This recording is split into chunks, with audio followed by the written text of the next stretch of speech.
Magandang araw, narito po yung latest update natin hinggil nga sa super typhoon na si Uwan. So sa ating latest satellite image, makikita po natin bagamat yung mata ng super typhoon na si Uwan ay nasa bahaging karagatan silangan ng Catanduanes, yung malawak na kaulapan nito ay halos nasasakupan na nga yung nakararaming bahagi ng Luzon, ilang bahagi ng Visayas at ng Mindanao. Kanina just ng umaga, ang mata ng super typhoon na si Uwan ay nandito na sa may bandang coastal waters ng Pandan, Catanduanes. Taglay ni Uwan ang lakas ng hangin na umabot ng hanggang 185 kilometers per hour. Malapit sa gitna nito, yung pagbugso naman aabot ng hanggang 230 kilometers per hour.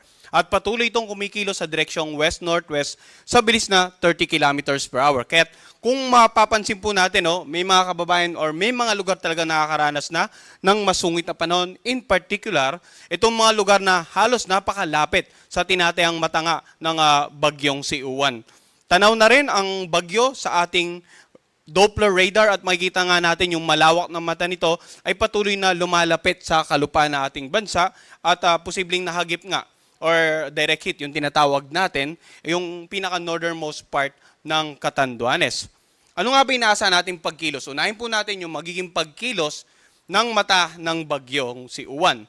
So, dito sa pinaka-latest forecast track natin, makikita natin, ito po yung tinatayang lokasyon ni Uwan kaninang alas 8 ng umaga.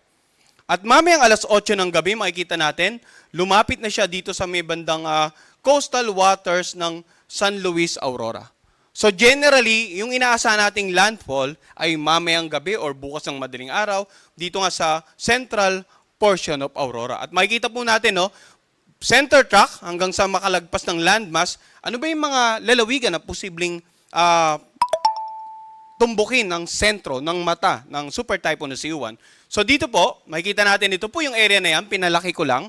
So posibleng after mag-landfall sa Aurora ay either dumaan or mahagip ang ilang lalawigan nitong bandang southern part ng Nueva Vizcaya, northern part ng Nueva Ecija, Pangasinan, and then itong La Union. So yun yung mga lugar na posibleng tumbukin ng mata ng bagyong si Uwan. So balit, yung area of probability, ulitin natin, nagpapakita pa ng mga ibang lugar na posibleng tawirin. Maging actual na pagkilos ng sentro or mata ng super typhoon Uwan within the forecast period. So dapat maging handa, hindi lamang yung lalawigan ng Aurora, kundi maging itong southern part ng Isabela, itong bandang Quezon area, and then itong Nueva Ecija, Bulacan, Tarlac, Zambales, Pangasinan, Nueva Vizcaya, Ifugao, Benguet, La Union, Mountain Province at Ilocos Sur. Dahil pinakikita ng area probability, yung iba pang posibleng maging senaryo once na tumawid ang bagyong si Super Typhoon Uwan dito nga sa kalupaan ng ating bansa. So, ulitin ko, ang posibleng tatamaan ay yung central part ng Aurora sa pagitan ng mamayang gabi hanggang bukas ng madaling araw. Subalit, yun nga, dapat maging handa yung mga lalawigan sa binanggit ko na nakapaloob po sa area of probability. And then bukas nga ng umaga, inaasahan po natin tuluyan na nakalagpas ng landmass ng ating bansa. So very critical ngayong araw hanggang bukas ng umaga, yung bago maglandfall, pagtawid ng bagyo at paglagpas sa landmass ng ating bansa. Bukas ng umaga, sa layong 115 kilometers west ng Bacnotan, La Union. At makikita natin sa ating forecast track, bagyang magiging more to the north-northwest ang pagkilos.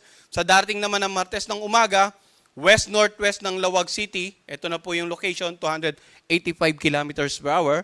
And then mapapansin natin sa pagitan ng Martes hanggang Miyerkules, halos pahilagang magiging pagkilos. Bukas or sa darating na Martes, posibleng nakalabas na ng PAR. Subalit sa Miyerkules, bagyang kikilos, pahilagang silangan naman, at 380 kilometers west of Itbayat, Batanes. So nakikita rin natin sa darating na Huwebes, ay nandito na siya sa may bandang Taiwan area. So, posibleng Wednesday ng gabi hanggang Thursday ng madaling araw ay muling pumasok sa ating Philippine Air Responsibility. At sa dating nga na Biyernes, posibleng dahil sa interaction niya with the landmass of Taiwan, posibleng humina na lang bilang isang low pressure area ang super typhoon na si Uwan. So, ito po yung tinatayan nating pagkilos. However, yung senaryo ito, posible pang mabago. Kaya nagbibigay po tayo ng 3-hourly update, Lagi ang tabayanan yung 3-hourly update ng Pag-asa. So, ito pong pinakikita natin ay forecast track ng posibleng pagkilos ng mata ng super typhoon na si Uwan. Pero dapat tandaan po natin na ang bagyo ay hindi isang tuldok lamang sa mapa. Ang bagyo po ay may lawak. Makikita natin itong kulay nito at itong kulay pula nagpapakita ng mga lakas na hangin na dala ng bagyo at posible pong simula sa sentro ng bagyo, ang lawak ay umaabot hanggang around 800 kilometers. So, more so dito sa west at saka northern part ng bagyo. So, kung ang bagyo po ay nandito na mamaya sa bandang coastal waters ng Aurora, yung tinatayang mata nito, dahil sa lawak nito na umabot ng 800, yan po ang reason kung bakit mayroon tayong mga lugar na malayo sa sentro, subalit may mga wind signal. At ano na nga ba yung mga lugar na yon? So ang pag-uusapan naman po natin ngayon ay yung tropical cyclone wind signal. Lakas po ito ng hangin na posibleng maranasan sa inyong lugar, no? So itong naka-highlight ng violet, yan po yung may signal number 5. Pinakamalakas na hangin mula 118 to 184 or kph or greater than 184 kph dito nga sa central portion ng Aurora, sa Pulilo Island, northern portion ng Camarines Norte, eastern portion ng Camarines Sur at Catanduanes. Samantala, signal number 4, dito nga sa southern portion ng Isabela, Quirino, eastern portion ng Nueva Vizcaya, natitirang bahagi ng Aurora, sa lalawigan ng Nueva Ecija, dito sa easternmost portion ng Pampanga, northern eastern portion ng Bulacan, northern eastern portion ng Quezon, natitirang bahagi ng Camarines Norte at Camarines Sur, northeastern portion ng Albay. So yung naka-areas na naka-highlight po ng red, signal number 4, and then itong purple, signal number 5. Samantala, signal number 3 sa lugar na naka-highlight ng orange.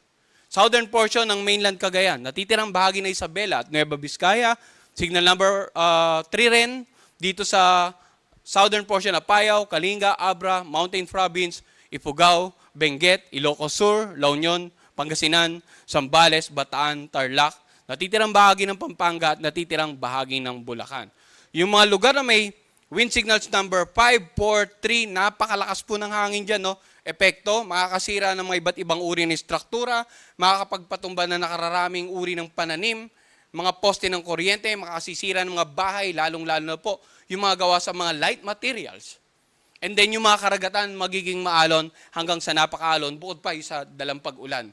Pero sa ngayon, ang pinag-uusapan po muna natin, yung epekto ng malakas na hangin. Samantala, meron pa rin wind signal number 3 dito nga sa Metro Manila, Cavite, Batangas, Laguna, sa natitirang bahagi ng Quezon, Marinduque, natitirang bahagi ng Albay, Sorsogon, Ticao, Burias Island, at Northern Samar. So yan po yung binabanggit natin, no? Ang projected movement natin ng mata patungo ng Aurora, pero dahil sa lawak ng bagyo na umabot hanggang 800 kilometers mula sa sentro, yan ang reason kung bakit napakarami pong lugar na may wind signal. Samantala sa lugar na naka-highlight ng yellow, wind signal number 2 po, natitirang bahagi ng Cagayan kasama ang Babuyan Island, natitirang bahagi ng Apayao sa Ilocos Norte, Occidental Mindoro kasama ang Lubang Island, Oriental Mindoro sa Romblon, dito sa may bandang Masbate, Eastern Samar, Biliran, dito sa Northern Central portion ng Leyte. At wind signal number 1 naman po sa mga lugar na naka-highlight ng light blue. Ito po yung Batanes, and then Calamian at Cuyo Island, sa natitirang bahagi ng Leyte, sa buong Southern Leyte, sa Bohol, Northern Central portion ng Cebu, kasama nga yung Bantayan at Camotes Island, Northern Central portion ng Negros Occidental, Northern portion ng Negros Oriental. Wind signal number 1 din dito sa may bandang Guimaras, Iloilo, Capiz, Aklan, Antique, Dinagat Island, Surigao del Norte, Northern portion ng Agusan del Norte, Northern portion ng Surigao del Sur. So sa mga lugar na may wind signal number 1 naman po, inaasahan yung mga pag-ulan at paminsan-minsan pagbugso ng hangin. Subalit, may posibilidad po, no? So sa ngayon, ganito yung arrangement natin ng wind signal. Yung concentration ng malakas na hangin ay nasa kanlurang bahagi. Subalit, asahan po natin na dahil na patuloy na pagkilos hanggang sa pagtawid ng bagyong si Super Typhoon Uwan, mas dadami pa po yung mga lugar na may wind signal number 5, 4, 3. Ma-upgrade yung mga existing wind signal natin. Kaya antabayanan po natin yung update ng Pag-asa. Now, may mga lugar na walang wind signal, yung hindi nasasakupan ng bagyo, pero posible pa rin makaranas ng mga pagbugso ng hangin. No? Ngayong araw, yung natitirang bahagi ng Palawan, natitirang bahagi ng Visayas at Mindanao, yung mga lugar na walang wind signal, posible rin makaranas ng pagbugso ng hangin. Bukas, yung ilang bahagi po ng Luzon at natitirang bahagi ng Visayas, and then sa dating na Martes, yung nakararaming bahagi ng Luzon.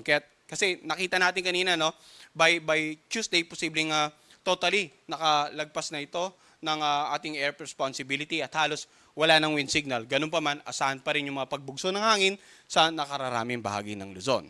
Ngayon, ang pag-usapan naman po natin yung dami ng pag-ulan. Kanina po yung pinakita natin na mapa na may color coding, yun po yung mga lugar na may wind signal. Pag sinabi natin wind signal, lakas ng hangin na mararanasan sa inyong lugar. In terms of pag-ulan, yung color coding naman na pinakikita natin, yung dami ng babagsak na ulan possibly sa inyong lugar.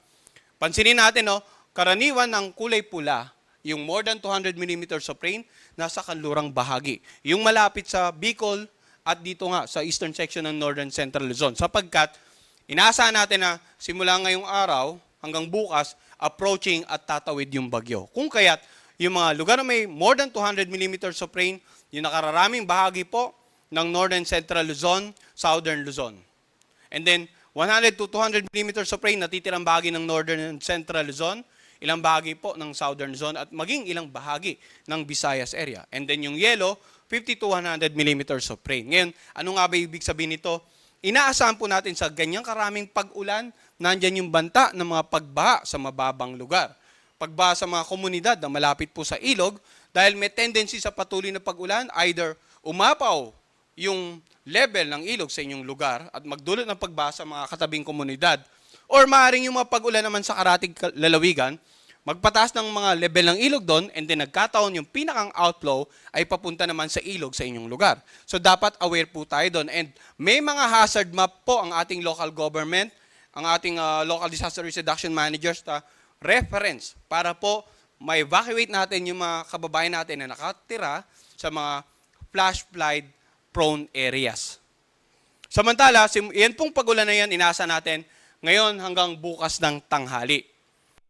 Bukas naman ng tanghali hanggang sa darating na Martes ng tanghali, mapapansin natin yung pag-shift ng maraming pag-ulan mula sa kanlurang bahagi or silangang bahagi patungo sa kanlurang bahagi ng Luzon, sapagkat by this time, Tuesday, inasa natin na nasa West Philippine Sea na yung tinatayang sentro ng Super Typhoon Uwan. So yung kulay pula, more than 200 millimeters of rain dito nga sa La Union at Benguet. And then of course, yung orange naka-highlight, 100 to 200 millimeters of rain, and then 50 to 100 millimeters of rain naman. So paalala po, no, lalo na yung mga kababayan natin na nakatira sa mountainous regions ng Northern Luzon, yung mga lugar na very prone naman po sa landslide. Kung ilang araw pong inaasahang umuulan or uulanin ninyong lugar, then mas malaki po ang tsansa na magkaroon ng mga landslide sa inyong lugar. Kaya ngayon pa lamang po, ang payo natin, yung epekto ng pag-ulan, pagbaha sa low-lying areas, pagbaha sa mga komunidad na malapit sa paanan ng bundok or sa gilid ng ilog, at pagguho ng lupa sa mga komunidad na malapit po sa mga paanan ng bundok. Iyan po ang dapat, isa sa mga paghanda natin bukod sa impact ng malalakas na hangin na mararanasan natin sa ating mga lugar. Pag-usapan naman po natin yung daluyong or yung storm surge, yung malalakas na alon na hahampas sa mga coastal areas dahil sa paparating na Super Typhoon Uwan. So, yung storm surge natin, the next 48 hours, simula ngayon, bukas, and then Martes, malaki ang concentration ng matataas na daluyong, more than 3 meters of rain sa mga coastal areas na naka-highlight ng red. Mapapansin natin, halos yung mga lalawigan sa silangang bahagi ng Luzon. Bakit? Sapagkat iyan po yung lugar na dadanan ng paglapit ng super typhoon, yung sentro. Kaya't andyan yung mataas na projected storm surge height. Yung orange naman, 2.1 to 3 meters, and then yung yellow, yan po yung mga lugar na posibleng makaranas ng 1 to 2 meters na daluyong, storm surge. Ang storm surge or daluyong, ito yung paghampas ng malalakas na alon, matataas na alon sa mga coastal areas. So hopefully, lalong-lalo po sa mga kababayan natin sa silangang bahagi ng bansa, na i-secure na natin yung ating mga bangka, na itali na natin. And then kung para makaiwas sa coastal flooding, hopefully nasa mga designated evacuation center na yung mga kababayan natin or sa mga kababayan natin na malayo sa mga coastal areas para may iwasan naman yung peligro na dala ng storm surge. At dahil din sa bagyong si Super Typhoon si Uwan, may tinatawag po tayong nakataas na gale warning. Ito naman yung kaninang pinag-usapan natin storm surge, yun po yung mga lagay ng pag-alon sa mga coastal areas, yung malapit sa dalampasigan. Ang gale warning naman, yung hanggang offshore, malayo, yung kumbaga sa laot. Makikita natin yung mga karagatan sa paligid ng Luzon, Eastern Visayas at maging dito sa eastern part ng Mindanao, nakataas po ang gale warning, inaasahan na magiging maalon hanggang sa napakaalon po ang mga karagatan dyan, hanggat maaari iwasang pumalaot dito po sa mga karagatang ito na naka-highlight ng pula dito sa ating gale warning na mapa.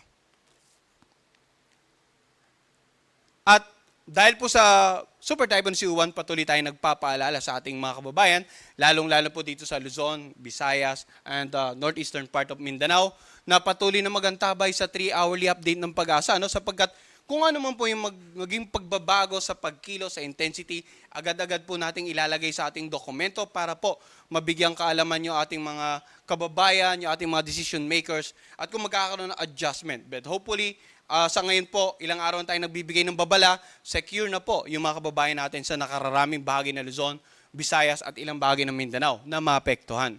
Patuloy ding makinig at makiisa sa inyong local government at saka local disaster risk reduction managing officers para sa inyong kapakanan at kaligtasan. Huwag pong matigas ng ulo, sundin lang natin yung kanilang payo para makaiwas tayo sa peligro ng paparating na bagyo. Pangatlo, sa kasagsagan ng bagyo sa inyong lugar, manatili po sa loob ng bahay. Or kung nasa designated evacuation center tayo. Iwasan po nating lumabas sapagkat bukod sa peligro na dala ng matataas na possible storm surges sa coastal area, yung malalakas na hangin nga pwedeng makapagpatumba ng ilang type ng structures at maging magdulot ng di maganda kung tayo po ay nasa labas ng ating bahay or evacuation centers sa kasagsagan ng bagyo. And then, pang-apat na paalala natin, kanina hinighlight natin lugar na may gale warning, lugar na may wind signals. Huwag na munang pumalaot po yung mga kababayan natin, lalong-lalo yung mga mangingisda at yung mga may maliit na sakyang pandagat. Sa mga lugar ng may wind signal, sa mga karagatan po na may mga wind signal. At yan po muna latest mula dito sa Pag-asa Weather Forecasting Center. Ang susunod po natin